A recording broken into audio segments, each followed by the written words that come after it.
biggest change perhaps is the fact that you become comfortable in your own skin. You're comfortable with what you're doing and in a way what your brand has become and what it's achieved. In the beginning as a young winemaker, there's this drive to prove yourself, to be successful, and I guess a hunger to perform. And you look for it, often you look for those opportunities in the winemaking itself, and only over time do you realize that there is no secret technique, there's no silver bullet. A lot of the changes are found in the vineyard, and a lot of the improvements can be made in vineyard, so that if you can control the full process from vineyard all the way through to bottle, and you do that at a high level, so many small things done at a level of excellence, then you start to get results. The big advantage you have over time is that you get to know your soil, and you get to know your terroir, you get to know the site, you get to know the DNA of your brand, and in that process you become comfortable that you can focus your energies on other spheres. But I think when it comes back to looking at what's changed, then I think within oneself, the initial drive and the determination, and I think when one is very determined, the big danger is to get the balance wrong between work and family and relationships and so on and so on. And I think what you realize over time is that things like family are super important. I think perhaps what's also changed, less serious, less absolutely the German side of me, very determined, very focused, detailed, striving for perfection, which is something that is never really achieved, but we always try. I think more balance, just taking a few steps back and looking at life, the bigger picture of what life's about and what's important in life. Still wanting to be successful. I still believe we haven't made our best wine. We're still going to make our best wine. I've been in the industry for 35 years, and hopefully I'm in for 55 years.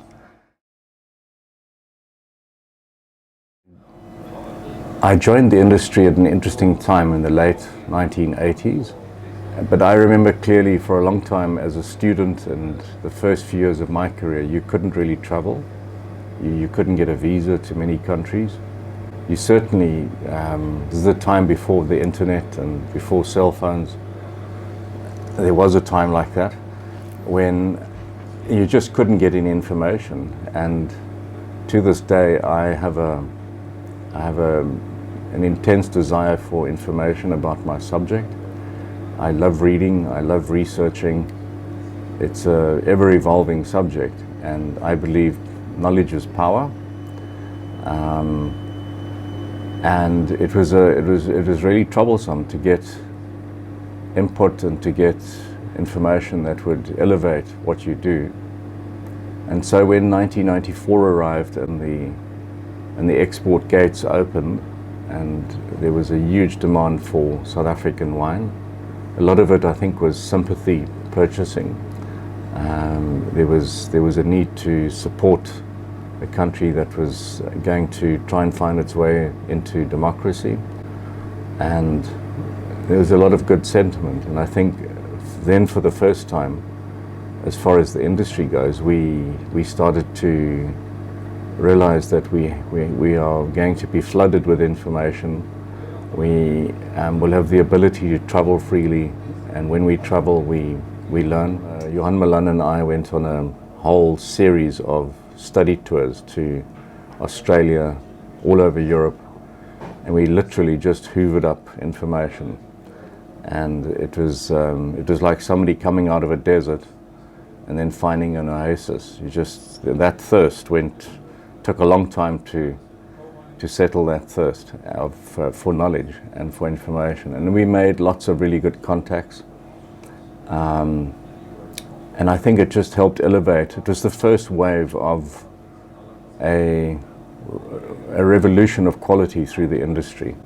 Was in the mid 90s. So a lot of the winemakers were older, but they'd been caught in a capsule of time where there wasn't new input, and that changed. The biggest change in our industry was in the last 2 decades when a new wave of winemakers who typically finish studying and then they go abroad for 3 to 7 years, work all over the world, and when they came back, you had this pool of incredible open-minded knowledge. You had people who looked at wine differently, people like Ibn Sadi and Adi Badnost, Charles Bach. They, in a way, reinvented the rules for certain regions and showed what was possible, and they took lessons from what was learnt in mostly southern Europe and applied that in an area which climatically is very similar to where they had learnt.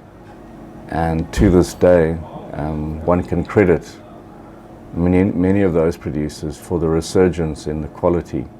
People like Miles Mossop and Duncan Savage and Constantia Buller-Gerber, John Loebscher, they're all more or less of the same age, and they've literally revolutionized the industry. They've elevated quality to heights that our country has never seen. I think massive change, very important for our industry, is the arrival of Tim Atkin. I think what Tim Atkin did is he, for the first time, brought an international spotlight to the country and to what's being done in the industry. And I think there were commentators before Tim. There certainly were lots of local commentators, but nobody had done a comprehensive, incredibly intensive, over 2,000 wines tasted, completely unbiased. He had an open mind. He was well established as an international personality in wine. He has strong opinions about wine. And when you're in that position, you need to be strong, because you come in for a lot of criticism, and there certainly has been that. But I think as time has passed, people realize more and more that he knows what he's doing. His system is credible. But yeah, I think we need to pay tribute to the positivity that he brought and just the general focus. I think there's a lot of pride in the wine industry about being South African, about where we are in South Africa. We can say many things on a marketing platform for many different areas globally, but the Cape is unique.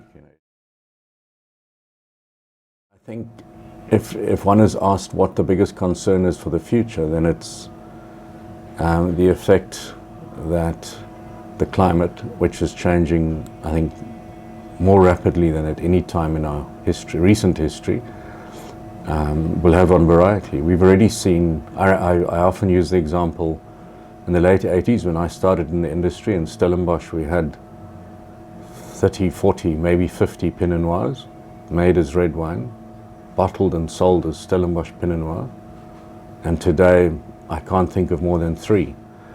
And where is Pinot Noir gone? Well, it's actually just followed a softer, more moderate climate. It's migrated around the coast to the Himalayan Adda Valley, to Elgin, and the Cape South Coast. And that is the first indicator that things would change. In 2007, I attended a conference, and amongst other things, one of the seminars was about global warming.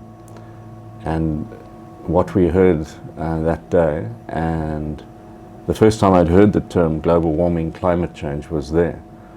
So I've known a lot of the information for a while, and you look back, and many of the things that were said and predicted there are happening.